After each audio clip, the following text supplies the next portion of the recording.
facility. Opo. Huwag ka magpalusot. I warn you. You're under oath. Ang water cannon Sagutin mo po where you refer that water cannon. Hindi po. Ang water cannon deployment po kasi is one of the actions taken by a state. Pag meron po mga dispute na ganyan nga po. O Pilipinas, ibig mo sabihin, mag-water cannon din sa China? Pwede po. That's sinabi mo nag-water cannon. Mr. Chair, wala ako sinabi na ang Pilipinas na water cannon ng isang kalabang state. Ay, sandali po. But we're talking about the West Philippine Sea. This will be your last warning. Or else I will cite you in contempt. Patay ka. This is your last warning. You're under oath. Opo. What do you mean that the Philippines is using water cannon? Mr. Chair, ang sinabi ko nga po, ang Pilipinas po, nag-water cannon, pwede po mag-water cannon. Hindi. Walang pwede. Sinabi mo mag-water cannon. Mr. Chair, sige po. Mr. Chairman. Mag-apologize po ako. Mali po ako. Sige po, fake news po ako. Ang sinasabi ko lang po, pwede po ang water cannon sa South China Sea issue. Hindi, ganito lang po. Fake news po ako. Hindi, ang sinabi mo, what you said, nag-water cannon, Mr. Chair. Mga DDS! May umami na ha. Fake news daw po siya. Umami na. Na itong, hindi ko naman kilala to eh. Pero umami na po siya. Kasi ang pinapalabas niya sa kanyang mga, hindi ko kung video ba yung pinag-uusapan dito o post. No? Kasi hindi ko naman pinapanood ditong tao na to. Oo. Ang Pilipinas daw po ay nag-water cannon sa mga chikwa. Yun. Pero, may ebidensya po ang TRICOM, syempre. 'Di ba? May ebidensya. Ngayon, tinatanong siya, hindi niya masagot. Kaya muntik na siya makontempt. Hindi ko alam kung matutuluyan to ngayon, no? Papanoorin pa natin. Muntikan na siya. Kaya, alam niyang ipapakontempt na siya. Umamin agad! Ang galing! K.O. Tapos sasabihin niyo, mga kayo yung nagsasabi ng katotohanan? Kayo yung nasa tama? Kapal na mukha nyo. Kayo yung may mga tama. Anyway, mga pre, bago po tayo magtuloy-tuloy sa ating reaction ngayon, meron po tayong Facebook page po dito. Ballpoint Man 2.0. And syempre, mga pre, meron din pong Team Mirador. So, hindi pa po nakasubscribe sa ating YouTube channel, huwag kalimutan mag-like, share, and subscribe para naman maging updated ka sa lahat ng mga uploads natin. Okay, so ito na mga pre. At ituloy na po natin yung ating reaction. If you want, we can ask the Secretariat to refer to our stenographers in the back to the statements issued by Mr. Lopez regarding that issue. So, we have never taken, I don't think, that's reckless, absolutely reckless. Anyway, I want to show Ito, yan. What do you, wait. Mr. Chair, point of order is, do we allow, Mr. Chair, I'm sorry, do we allow our resource person to ask? Ayun. Pag yung mga mangingisda natin na malilit ay hindi Mr. Chairman! That's what you said. Mr. Chairman, that's fake news! Yes, that is why, just a point of clarification. You mentioned earlier that ang Pilipinas nag-water cannon din sa China. May I know where did you get that information? Was it in the news? Mr. Chair, wala po ako sinabing nag-water cannon sa China. Sinabi nyo ngayon lang. Ang sinabi ko po nag-water cannon. Mr. Mark Lopez, pwede natin i-review yung tape. We are on the record. Kasasabi mo lang yun. At saka, did I hear it right? That he said na nag-water cannon din tayo sa China? Nag-water cannon lang. Nag-water cannon po tayo. Pero, Mr. Chairman. Pero, Mr. Lopez. Opo, Mr. Chair. Yes, sir. Makinig ka po, please. Kasi po, the issue as of now is the West Philippine Sea. Now, nung minention D.S. Suarez about the water cannons, nagsalita ka na tayo din, nag-water cannon. Saan yun? Water cannon saan? Kasi yung pinag-usapan natin dito is the West Philippine Sea. Now, tama ka. Hindi mo sinabi na nag-water cannon ang Pilipinas sa China. But ang pinag-usapan natin dito is all about the West Philippine Sea. Now, ano yung sinasabi mong water cannon? Mr. Chair, I premise my statement po kasi, kanina sinabi ko po, that the South China Sea issue is a complex issue. Sandali po. Please answer my question. What do you mean that the Philippines is using water cannon? Kasi po yung water cannon is a facility. Opo. Huwag ka magpalusot. I warn you. You're under oath.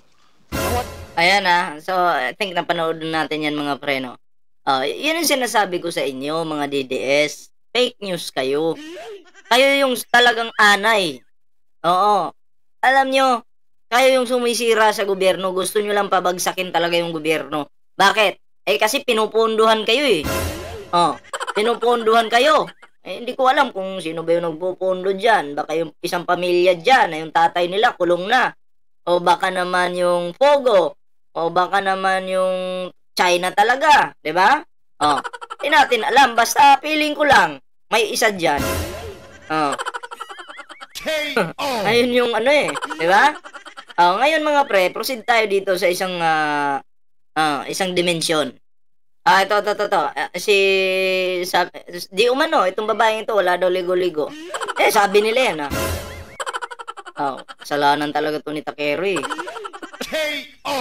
Play natin. Social media platform, but this is through the monetization program that each social media has. In TikTok, it's barely earning. Also in Facebook, actually recently in Facebook, I am fully demonetized, so I do not earn in Facebook anymore. In YouTube, they have a monetization program, partnership program, and I do earn from my vlogging endeavor through YouTube. Okay. Di ka naman vlogger Di ka naman nagbablog, di ba? Diyan pa lang fake news ka na. Kumikita ka sa pagbablog mo? Diyan pa lang wala na, fake news ka na. Kasi kung papasukin mo po ang channel nitong babaeng ito, more on live streaming po siya. Hindi po siya vlogging. Magkaiba po yung vlogging sa live streaming. Wala na. Diyan pa lang fake news ka na eh. So, but when it comes to, let's say, the settling of your tax obligations, you do have to declare where the money is coming from, no? Correct? That's how I understand it, Your Honor, because part of our audience is not in the Philippines, and of course, I am not so sure how they schedule how they monetize the earnings based from the viewers from the Philippines and from the US, but we are required to sign documents because YouTube is based in the US, so there are some documents that we have to sign wherein we have to declare that taxes are going to be Okay, thank you very much. What about the other vloggers present? No, Your Honor, no, I don't earn anything from social media, and like I said, I do not even want to consider or categorize myself as blogger. Well, how do you want to define yourself?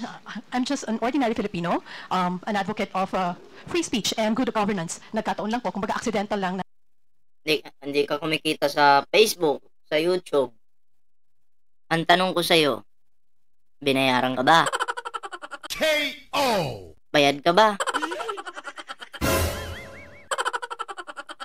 Kasi ako po tandaan nyo to. Ako magpapakatotoo lang ako dito. Hindi po ako mag-YouTube ngayon kung hindi po ako kumikita sa YouTube. Diba? Hindi ako magsasayang dito sa YouTube kung hindi ako kumikita. Pero, dahil kumikita po ako sa YouTube, diba? Nandito ako ngayon at nagpapalaki ng channel. Pero hindi po ako sumasama sa mga fake news. Sa mga laos na politiko na babayaran ka para manira. Hindi po natin ginagawa yon. Kaya ako nag-YouTube dahil gusto ko ng pera. Yan yung totoo dyan. Diba? Pero ito maniniwala kayo, hindi daw siya monetize. Okay, pagpalagay natin, hindi ka monetize. Then wala kang kinikita. Wala kang kinikita. Kung wala kang kinikita, wala bang nagbabayad sa'yo dyan? Tanong ko lang. K.O. Diba? Tuloy natin. na may mga nagkaroon ng following, pero yun nga po, opinion lang din ng mga pinagsusulat ko, and I don't blog, I don't consider myself a blogger, and I don't earn from blogging. Okay, and Ms. Chu? Sir, I have never earned from blogging or any social media pursuits, whether endorsements or not. Thank you. Tapos yung, sino pa po ba yung iba nating mga, lahat po ba kayo, mga vloggers din po kayo lahat? Oh yeah, so can we get your, we haven't heard your voices. Can you introduce yourself also at the same time? I'm Dr. Richard Mata, Your Honor, from Davao City. I'm a pediatrician basically, so I pay taxes as a pediatrician. Regarding my monetization, I had a monetization sa Facebook, but then again, nag-demonetize na naman. So basically, as of now, wala pa po. YouTube, zero po. So sa Facebook, malakas, no? From what I've been gathering from among you, sa Facebook, meron. Sa TikTok, wala masyado. Tama po ba yun? Maliit lang. Yeah, in a sense, yes, where you focus upon, dun yung pwedeng i-monetize automatic, usually. Yeah, so sorry, yep. Sorry for my ignorance on this matter. And the next lady? Good afternoon. I'm Dr. Ethel Pineda Garcia. I just use Facebook. I don't do YouTube. I don't do TikTok. And I have never monetized my account. Okay. And then the next, yeah. Good afternoon, sir. Good afternoon, Mr. Chair. I am Mark Anthony Lopez, and I have no credentials whatsoever. I'm just using my Facebook and my Twitter account for my own personal lang po, use. Ito si old school, gutom na, patingin-tingin na sa gilid, Ngayon, pinunta mo lang yata dyan, kain eh. Kapal ng mukha nito. Totoo lang, ang kapal ng mukha nito. Oh. Ang pinunta lang dyan sa Tricom, lamon. Tangina. Hoy! Huwag naman ganyan. Magpahalata ba? It's not monetized po. Although sa Facebook, meron po ako natatanggap na remittance because may mga nagla-like po dun sa aking post. And yun po, part yun ng Facebook monetization. Pero hindi ko po yun sinulisit or hindi ko po yun in-arrange with Facebook. Ay, yun ay kusang donasyon sa inyo? Automatic po. Paano pong automatic? Nga. Ako, yung like ba ngayon kumikita na? Sa pagkakaalam ko, hindi eh. Ang alam ko lang ngayon na kumikita pag sa Facebook, yung magpo-post ka ng picture, yun yung bonuses na tinatawag. Pero yung ilalike lang yung ano mo, walang kita dyan sa like, huy, fake news ka. Siguro yung mga stars, bibigyan ka ng stars, yun, may kita yun. Pero yung like, wala pong kita yan. Fake news. Grabe itong mga DDS na to. Ang gagaling mag-fake news. Automatic, hindi ko po maunawaan. Pag nag-like po, meron po ang option ng mga readers na pwede po nilang i-monetize yung like nila. Okay. Thank you. So, yun lang po ang natatanggap ko. Nung last month po, natanggap ko po 86 cents. Okay. Good afternoon, Mr. Chair. Aaron Peña po, Old School Pinoy. So, sa Facebook po and YouTube... Ayun na, nag-promote pa ng ano eh. Ng channel eh. Paano kasi walang views tong animal na to eh. Wala po akong monetization. Sa YouTube lang po, pero hindi na po ako masyadong nagagamit ng YouTube. Okay.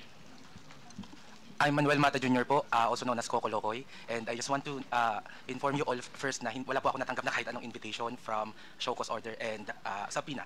So, ako po, wag niyo pong ilabas po yung aking monetization kasi baka ipasok niyo po ako sa Forbes. Kasi halos wala po ako nakukuha. And I was... Galing-galing ah. Alam niyo yung mga lahat nandyan, palusot nila halos wala sila. Okay, pagpalagay nating halos wala kayo lahat. May natatanggap ba kayo sa mga laos na politiko? Ayun, tanong. Demonetized since last 2023, November, and I was just earning like, para makabuo po ako ng 5,000 like 3 months, 4 months. So kayo lang po na wala na po bang iba? Okay. What about from the other side?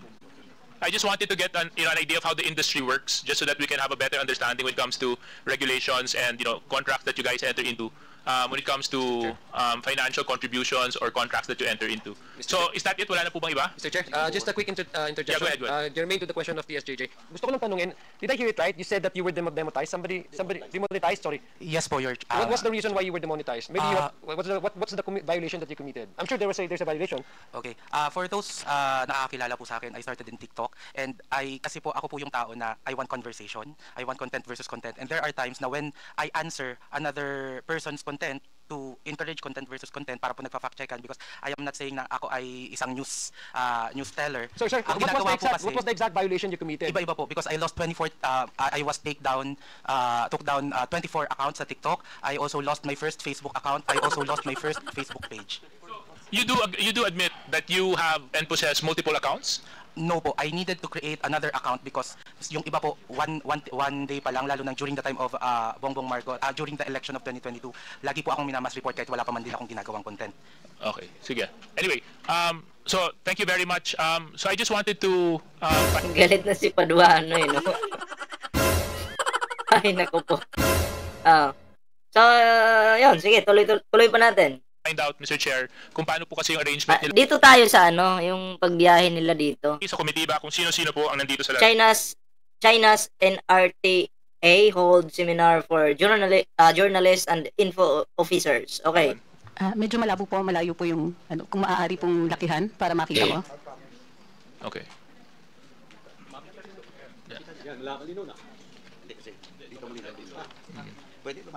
Pwede naman po kayo lumapit dito, Miss Angeles. Nagpunta po kami in China.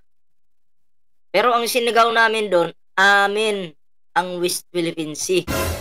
Sila nagpuntang China pero tahimik. Pero hindi nila masigaw ang atin ang West Philippine Sea. Sila nagpuntang China, anong ginawa? May binenta ba kayo sa China? Meron ba? Tanong lang po ito May binenta ba kayo? kasi kami, pinagsigawan namin dun eh. Na ate ng West Philippine Sea. Oh. Sila. May narinig ba kayo? Wala po, tahimik.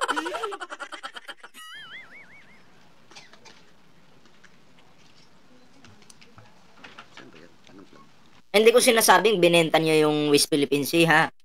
Oo, pero may something ba kayo na binenta sa kanila? Meron ba? Comment nyo naman dito. Chismis nyo naman.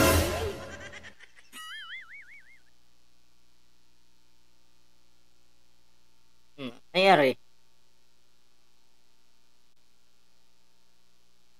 Forward natin, ha? Nung pumunta ko? Yes. Name.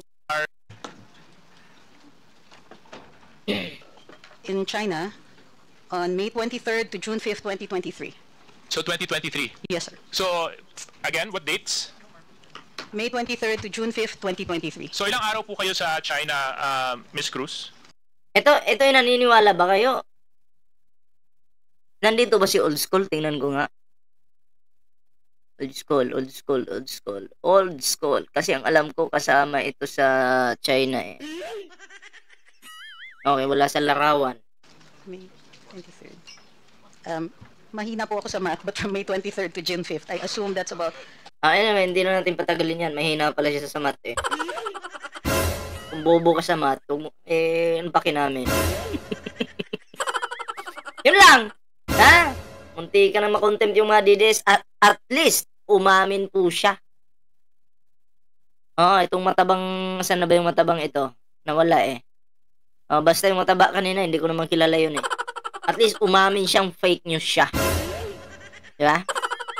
May pag-amin din pala. So, ano na mga DDS? Diba? Nilaglag na kayo ng kasamahan nyo. Fake news daw siya. So, ibig sabihin, pati kayo, lahat kayo, sinungaling. Yun yung katotohanan dyan. So, yun lang po yung ating video ngayon mga pre. At syempre, bago po tayo magtapos sa ating video ngayon, meron po tayong Facebook page dito.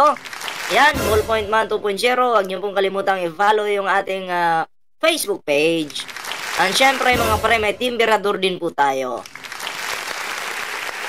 At syempre, sa hindi pa po nakasubscribe sa ating YouTube channel, huwag kalimutang mag-like, share, and subscribe para naman po maging updated kayo sa lahat ng mga uploads natin. So yun lang po muna yung ating video. Ingat po at kita-kits po sa susunod na video.